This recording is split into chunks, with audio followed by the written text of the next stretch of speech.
एकदा हि विशालायां चत्वार ऋषयो मला सत्संगार्थं समायाता ददृशोस्त्र नारदम। महात्मा को ढूंढ रहे थे, कोई महात्मा मिल जाए तो सत्संग की चर्चा हो, तो इतने में नारद जी दिखाई पड़े तो प्रसन्नचित्त हो गए चारों महात्मा। अरे नारद जी से बड़ा महात्मा कहाँ मिलेगा, साक्षात पुराण पुरुष नारायण के आराधक हैं। गदगद होकर के भागते चले गए नारद जी के पास। और नारद जी महाराज के पास जैसे गए तो चारों भाई आश्चर्य में पड़ गए। नारद जी महाराज सदा प्रसन्नचित्त रहने वाले, अव्याहत गति धारण करने वाले, लेकिन मुखमंडल श्री से हीन दिखाई पड़ रहा है। ऐसा लगता है कि न जाने इनका क्या लुट गया हो। इतनी तेजी से नारद जी भाग रहे हैं कि बगल में सनकादिक कुमार खड़े थे लेकिन देखे नहीं, भागते चले गए। तो सनकादिक कुमारों को लग गया कि लगता बहुत बड़ी चिंता में है नारद जी महाराज। तो तुरंत नारद जी महाराज का हाथ पकड़ के रोक लिया। बोले नारद, अरे कहाँ जा रहे हो? अच्छा, नारद संबोधन इसलिए किया कि सनकादिक कुमार रिश्ते में नारद जी के बड़े भैया लगते हैं। बोलो जय श्री कृष्ण। तो बड़े भैयाओं ने रोक लिया। नारद, तुम्हारी ये स्थिति आज तक हमने कभी पहले नहीं देखी, क्या बात है? कथम ब्रह्मनदीन मुख कुतश्चिंता तुरो भवान् त्वरितं गम्यते कुत्र कुतश्चागमनं तव। तुम्हारा मुखमंडल बिल्कुल श्री से हीन दिखाई पड़ रहा है। अरे नारद जी, तुम तो ऐसे लग रहे हो जैसे गतवित्तो यथा जन, मानो किसी धनी व्यक्ति का सारा धन कोई उड़ा के ले गया हो। पर हमको तो यही पता है कि हमारे नारद जी ने तो कभी कुछ बनाया ही नहीं अपने लिए। अरे धन का संग्रह तो दूर करो, एक झोपड़ी तक नहीं बनाई। तो नारद जी, तुम्हारा ऐसा क्या लुट गया जिसके कारण तुम इस प्रकार से बेचैन होकर घूम रहे हो? कहाँ से आ रहे हो, कहाँ जा रहे हो? अरे हम तो यही जानते हैं वैष्णवों का तो एक ही धन है, प्रभु का नाम धन, और उसको कोई चुराने वाला नहीं। तो नारद जी महाराज, आपका ऐसा क्या लुट गया कि जो आप इस प्रकार से मुंह लटका के घूम रहे हो? संतों का तो परम धन प्रभु का नाम है। तब नारद जी ने अपनी व्यथा सुनानी चालू कर दी। बड़े भैया, अहम तो पृथ्वीं यातो ज्ञात्वा सर्वोत्तमामिति पुष्करम च प्रयागम च काशीं गोदावरीं तथा हरिक्षेत्रं कुरुक्षेत्रं श्रीरंगं सेतुबन्धनम् एवमादिषु तीर्थेषु भ्रममाण इतस्ततः। सभी लोकों में मृत्यु लोक को मैं सबसे श्रेष्ठ लोक मान करके गया। विचार किया भगवान के धामों के दर्शन करूंगा, वहाँ संत महात्मा मिलेंगे तो संतों से सत्संग करूंगा। पर महाराज मुझे कहीं शांति तो नहीं मिली, पर क्रांति मन में बहुत मच गई, खलबली मच गई मन में। तो बड़े भैया बोले नारद, फिर कहाँ घूमने निकल पड़े थे तुम? दिल्ली बम्बई? बोले नहीं नहीं, दिल्ली बम्बई तो नहीं घूमे महाराज, हम तो बड़े दिव्य धामों में गए थे। कौन से धाम? बोले हरिक्षेत्रम कुरुक्षेत्रम श्रीरंगम सेतुबंधनम। हरिद्वार में गए, कुरुक्षेत्र में गए, गया में गए। ऐसा कोई तीर्थ नहीं था जो मैंने छोड़ा। लेकिन महाराज कहीं भी शांति नहीं मिली। तो नारद, ऐसा क्या देख लिया तुमने तीर्थों में जो तुम्हें शांति नहीं मिली? बोले महाराज, तीर्थों में जब मैं गया तो हमने देखा कि सत्यम नास्ति तपः शौचम दया दानम न विद्यते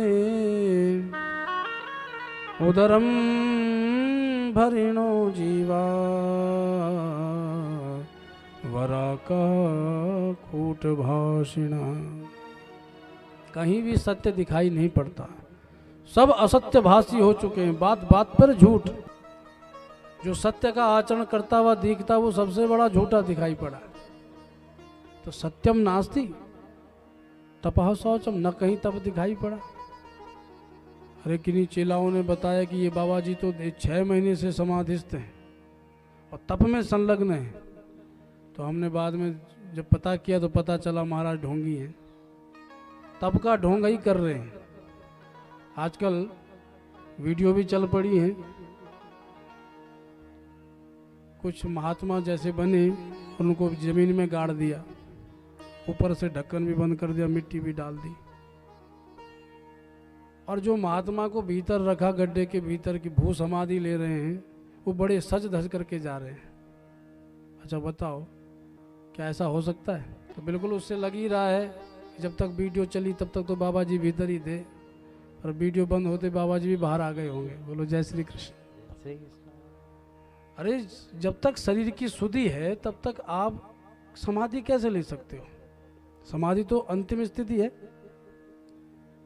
और हमने यहाँ तक देखा कि गड्ढे में रखा जा रहा बाबा जी को, और बाबा जी अपना दुपट्टा ठीक कर रहे हैं। बोलो जय श्री कृष्ण। जय श्री कृष्ण। अच्छा बताओ, बाबा जी का मन तो दुपट्टे पे अटका पड़ा है, तो ऐसी ये कैसी समाधि है? जरा विचार करो।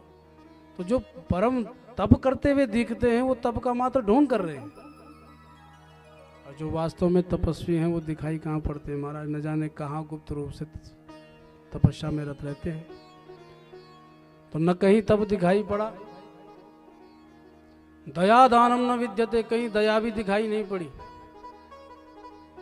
अपना कोई मर रहा हो तो महाराज तब तो खूब भागते हैं, कोई बगल वाला गिरा पड़ा हो तो हमें कोई मतलब नहीं।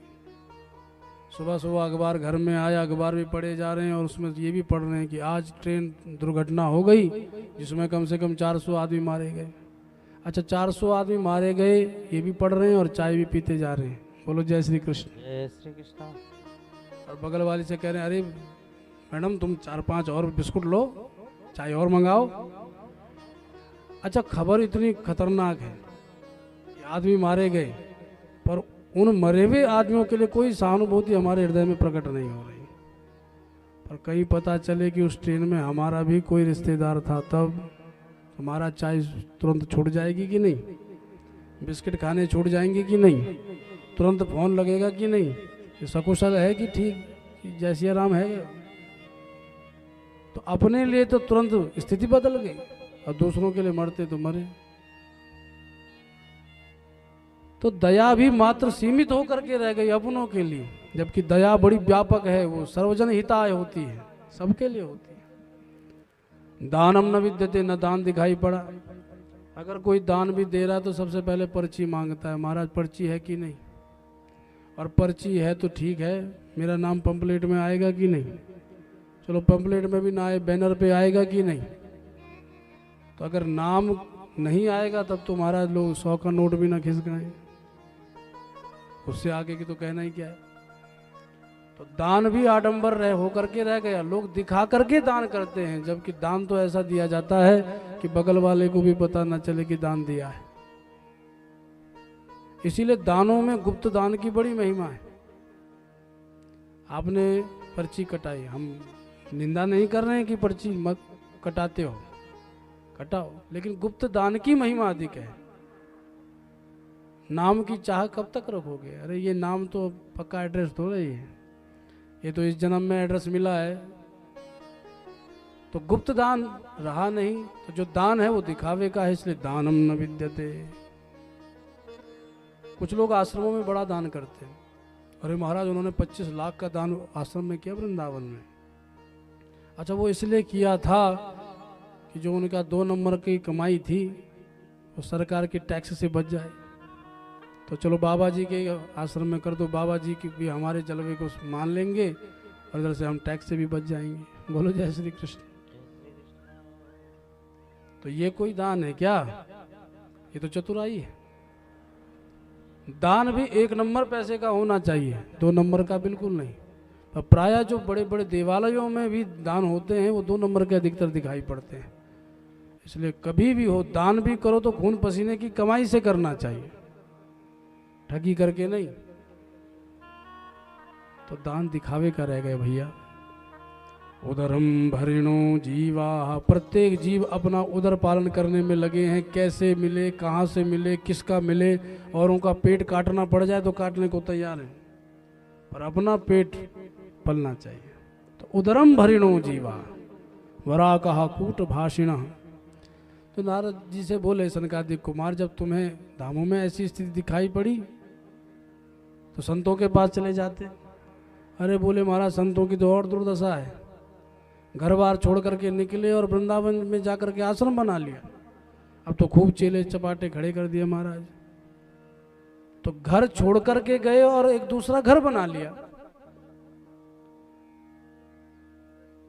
पाखंड निरता संत, संत भी पाखंड परायण होते चले गए। जो भीतरी स्थिति है वो तो है नहीं, बस दिखावे के संत रह गए।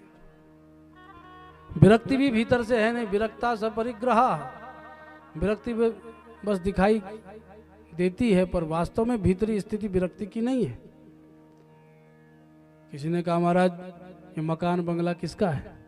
वो उत्तर आया महाराज त्यागी जी महाराज का है। अच्छा, नाम है त्यागी और बंगले मकान खड़े हैं। बोलो जय श्री कृष्ण। अच्छा, ये इतने बच्चे किसके हैं जो उद्यम मचा रहे हैं? बोले ये ब्रह्मचारी जी के हैं। अच्छा, नाम है ब्रह्मचारी और बच्चे हैं दर्जनों। परिभाषाएं बदलती चली गई। तो बोले कहीं शांति नहीं मिली नारद, तो गृहस्थों के यहाँ जाते जहाँ भगवान भी अवतार लेते हैं। बोले गृहस्थों के महाराज तो पूछो मत महाराज, उनके यहाँ तो और महाभारत है। वहां क्या हो गया? बोले तरुणी प्रभुतागे शालको बुद्धिदायक कन्या विक्रयणो लोभात् दंपतीनां च कलकनम। घर में स्त्रियों का प्रभुत्व है। अगर स्वामी जी चाहें कि घर में रुद्री होनी चाहिए, रुद्राभिषेक होना चाहिए, तो देवी जी ने आंख दिखा दी। क्यों जी? अभी बिल्कुल नहीं होना चाहिए, अभी खर्चा बहुत है। तो देवी जी के दास बन के ठीक है देवी जैसा आप कहो। भाई कहीं धर्म पत्नी है जो धर्म मार्ग पर बढ़ाने वाली है, वो तो बहुत बढ़िया बात है, पर प्रायः चलो जी इस बार वृंदावन घूम के दर्शन करके आते हैं। तो देवी जी ने आंख दिखा दी। कुल्लू मनाली तो कभी ले नहीं गए और वृंदावन की बातें बड़ी बड़ी करते रहते हो। हम तो कुल्लू जाएंगे। अच्छा, कुल्लू जाने वाले उल्लू बन के रह जाते हैं और धाम से विमुख हो जाते हैं। तो घर में स्त्रियों का प्रभुत्व है। और किसी बात पर मंत्रणा करनी हो तो स्वामी जी कहेंगे मैं अपने भाई को बुला के लेके आऊं, तो देवी जी आंख दिखा देती। क्यों जी, मेरे भाई में कोई कमी है क्या? तुम्हारे भाई आएंगे और मेरे भाई किसी काम के नहीं, उनको बुलाओ। तो साले साहब आते हैं और फिर अपना विचार रखते हैं। अच्छा, साले साहब बड़े बुद्धिमान हों, विचार रखने में निपुण हों तो अच्छी बात तो है, पर महाराज साले साहब आकर के मंत्रणा देते हैं, अच्छी अच्छी बातें बताते हैं, फिर भी दंपत्ति नाम चकलकनम, दिन भर लड़ाई झगड़ा हो रहा है। तो महाराज फिर उस मंत्रणा का भी क्या लाभ? विवाह संबंध पक्के किए जा रहे हैं तो किसी मुख्य यह देखा जा रहा है कि दाम कहाँ जोरदार मिलेगा। अपनी बेटियों को बेचने में लगे हैं, जहां कन्या विक्रयण बात, लोभ के कारण, धन के कारण अपनी बेटियों को बेचने लगे हैं। पहले समधि हुआ करते थे, समधि, सम मतलब समान, धी मतलब बुद्धि, जहां बुद्धि समान हो वहीं संबंध किए जाते थे।